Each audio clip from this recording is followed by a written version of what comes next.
मधुबन के बाबा, मधुबन के बाबा मुरली वाले, आपका क्या कहना, आपका क्या कहना। ओम शांति। आज 7 नवंबर 2025 के साकार मधुर महावाक्य है। आज मीठे मीठे बाप दादा बोले, मीठे बच्चे, ये संगम युग सर्वोत्तम बनने का शुभ समय है, क्योंकि इसी समय बाप तुम्हें नर से नारायण बनने की पढ़ाई पढ़ाते हैं। बाबा ने कहा, मीठे बच्चे, ये संगम युग सर्वोत्तम बनने का शुभ समय है, क्योंकि इसी समय बाप तुम्हें नर से नारायण बनने की पढ़ाई पढ़ाते हैं। बाबा ने आज प्रश्न पूछा कि तुम बच्चों के पास ऐसी कौन सी नॉलेज है जिसके कारण तुम किसी भी हालत में रो नहीं सकते। तो उत्तर में बाबा ने कहा, तुम्हारे पास इस बने बनाए ड्रामा की नॉलेज है। तुम जानते हो कि इसमें हर आत्मा का अपना पार्ट है। बाप हमें सुख का वर्षा दे रहे हैं और फिर हम रो कैसे सकते। परवाह थी पार ब्रह्म में रहने वाले की, वो मिल गया, फिर बाकी क्या चाहिए। बख्तावर बच्चे कभी रोते नहीं, माना बहादुर बच्चे कभी रोते नहीं हैं। ओम शांति। रूहानी बाप बैठ बच्चों को एक बात समझाते हैं। चित्रों में भी ऐसे लिखना है कि त्रिमूर्ति शिव बाबा बच्चों प्रति समझाते हैं। तुम भी किसी को समझाते हो तो तुम आत्मा कहेंगे।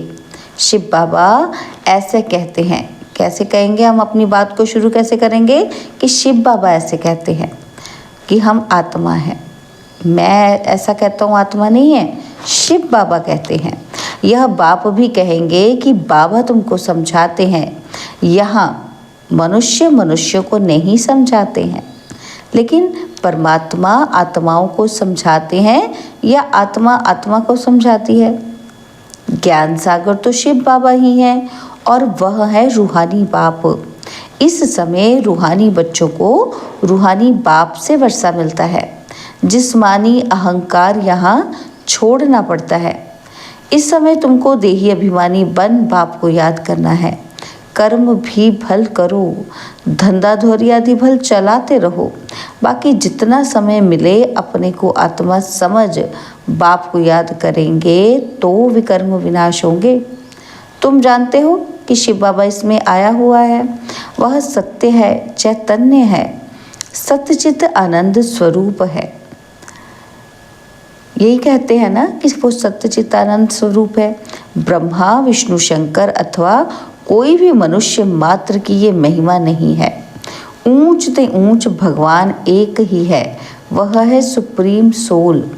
यह ज्ञान भी तुमको सिर्फ इस समय है और फिर कभी मिलना नहीं है। हर 5000 वर्ष के बाद बाप आते हैं तुमको आत्म अभिमानी बनाए, बाप को याद कराने, जिससे तुम तमो प्रधान से सतो प्रधान बनते हो। और कोई उपाय ही नहीं। भल मनुष्य पुकारते भी हैं कि हे पतित पावन आओ, परंतु अर्थ ही नहीं समझते।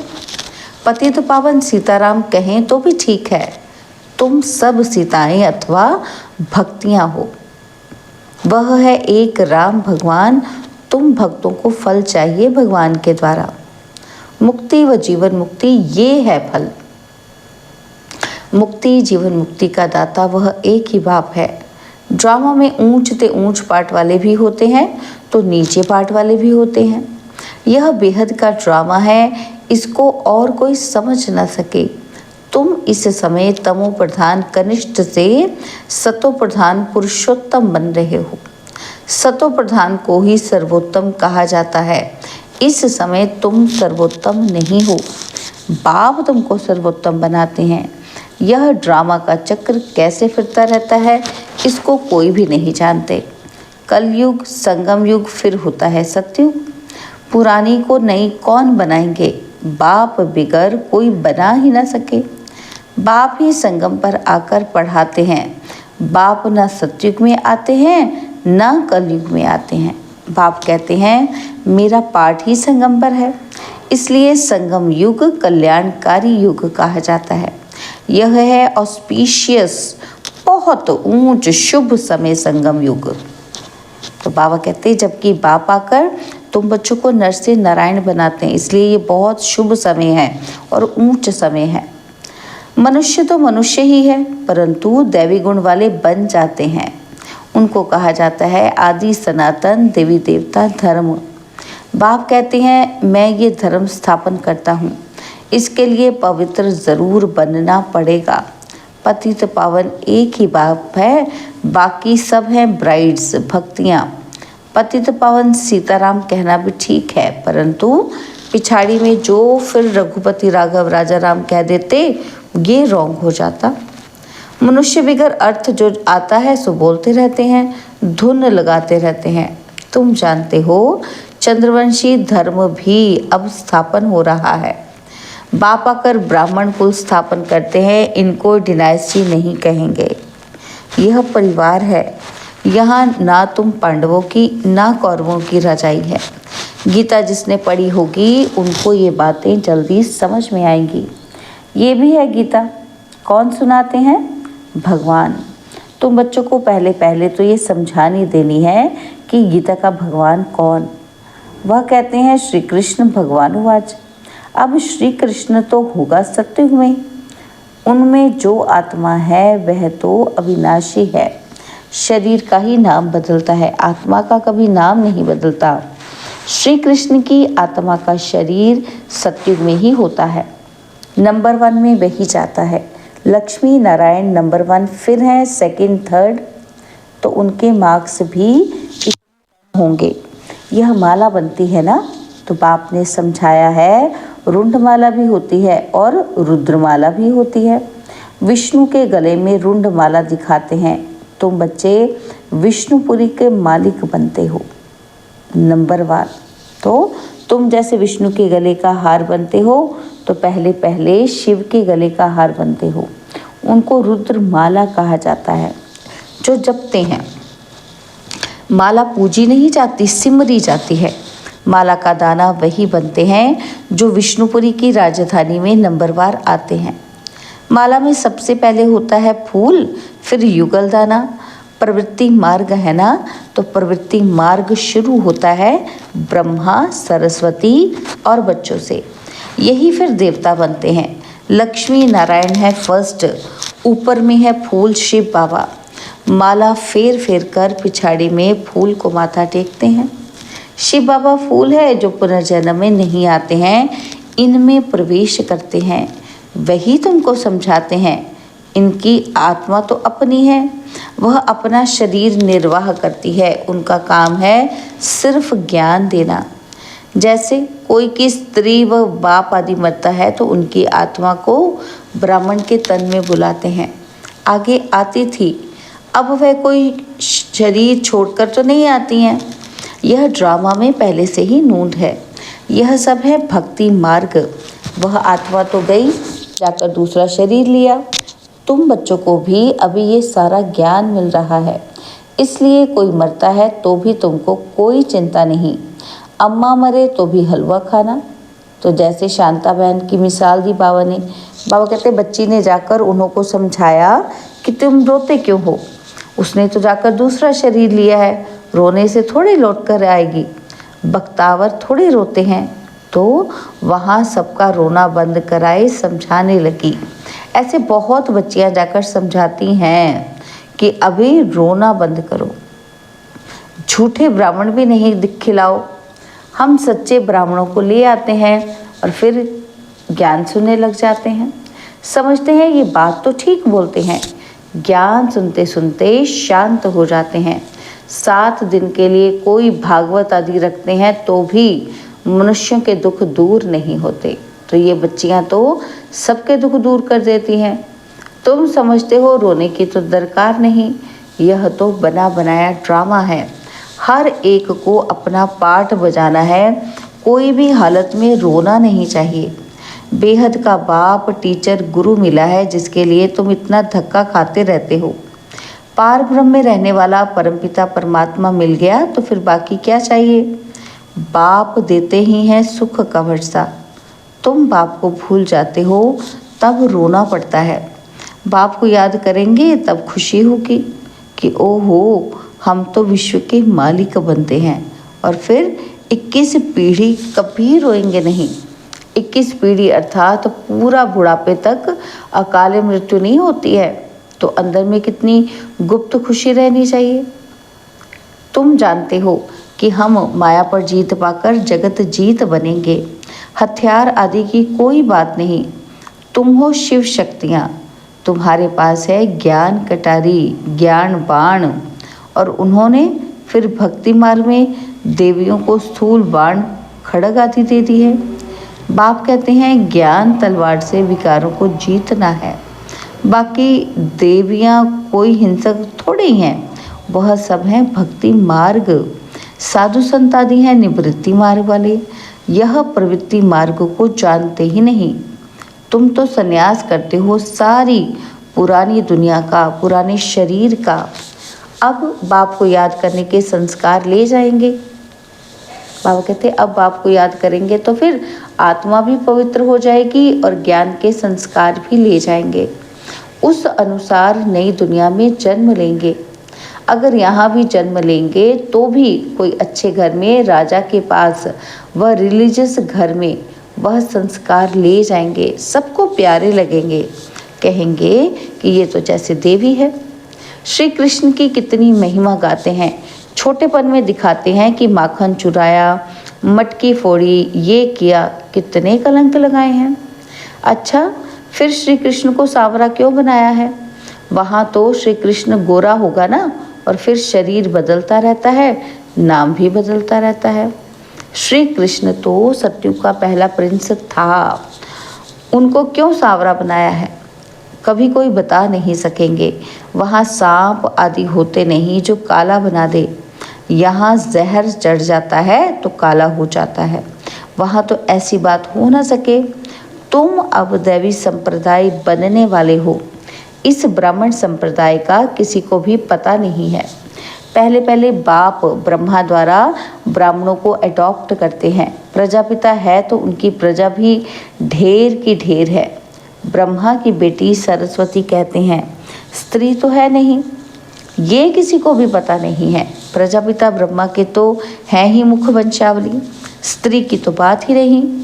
इनमें बाप प्रवेश कर कहते हैं कि तुम हमारे बच्चे हो। मैंने इनका नाम ब्रह्मा रखा है। जो भी बच्चे बने सबके नाम बदली किए हैं। तुम बच्चे अभी माया पर जीत पाते हो, इसको कहा ही जाता है हार और जीत का खेल। बाप कितना सस्ता सौदा कराते हैं, फिर भी माया हरा देती है तो भाग जाते हैं। 5 विकारों रूपी माया हराती है। जिनमें 5 विकार हैं उनको ही आसुरी संप्रदाय कहा जाता है। मंदिर में देवियों के आगे भी जाकर महिमा गाते हैं। क्या गाते हैं? कि आप सर्वगुण संपन्न हैं। और बाप तुम बच्चों को समझाते हैं कि तुम ही पूज्य देवता थे और फिर 63 जन्म पुजारी बने। अब फिर पूज्य बनते हो। बाप पूज्य बनाते हैं और रावण पुजारी बनाते हैं। यह बातें कोई शास्त्रों में नहीं है। बाप कोई शास्त्र थोड़ी पढ़ा हुआ है, वह तो है ही ज्ञान का सागर। वर्ल्ड ऑलमाइटी अथॉरिटी है। ऑलमाइटी यानी सर्वशक्तिमान। बाप कहते हैं सभी वेदों शास्त्रों आदि को जानता हूँ। ये सब है भक्ति मार्ग की सामग्री। मैं इन सब बातों को जानता हूँ। द्वापर से ही तुम पुजारी बनते हो। सतयुग त्रेता में तो पूजा होती ही नहीं। वह है पूज्य घराना और फिर होता है पुजारी घराना। इस समय सब पुजारी हैं। यह बातें कोई को मालूम नहीं है। बाप ही आकर 84 जन्मों की कहानी बताते हैं। पूज्य पुजारी ये तुम्हारे ऊपर ही सारा खेल रहता है। हिंदू धर्म कह देते हैं, वास्तव में तो भारत में आदि सनातन देवी देवता धर्म था, ना कि हिंदू। कितनी बातें समझानी पड़ती हैं। यह पढ़ाई है 1 सेकंड की, फिर भी कितना समय लग जाता है। कहते हैं सागर को स्याही बनाओ, सारा जंगल कलम बनाओ, तो भी पूरा हो न सके। अंत तक तुमको ज्ञान सुनाता रहूँगा। तुम इनका हिसाब कितना बनाएंगे?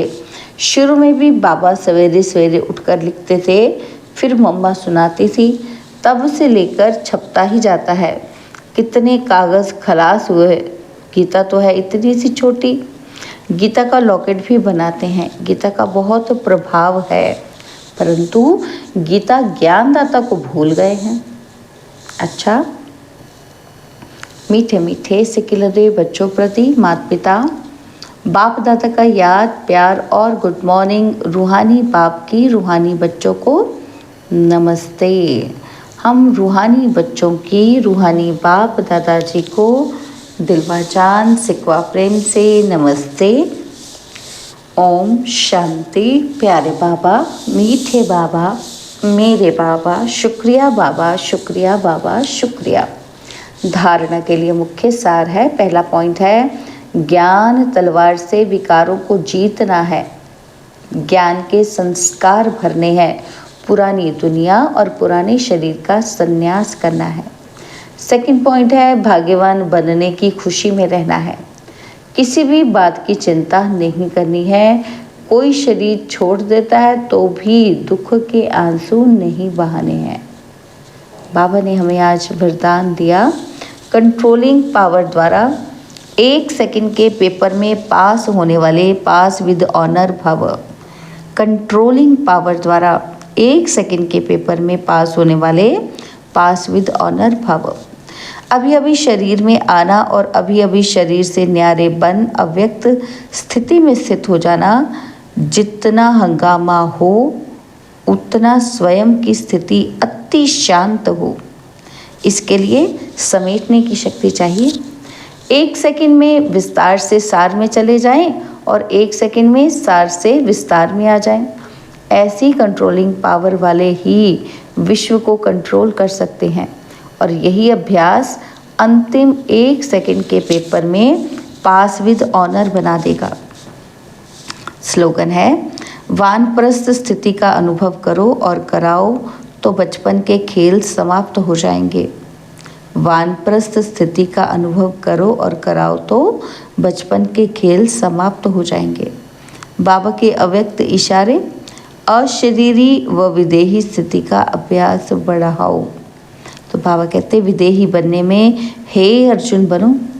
अर्जुन की विशेषता, सदा बिंदी में स्मृति स्वरूप बन विजयी बना। ऐसे नष्ट मोह स्मृति स्वरूप बनने वाले अर्जुन, सदा गीता ज्ञान सुनने और मनन करने वाले अर्जुन।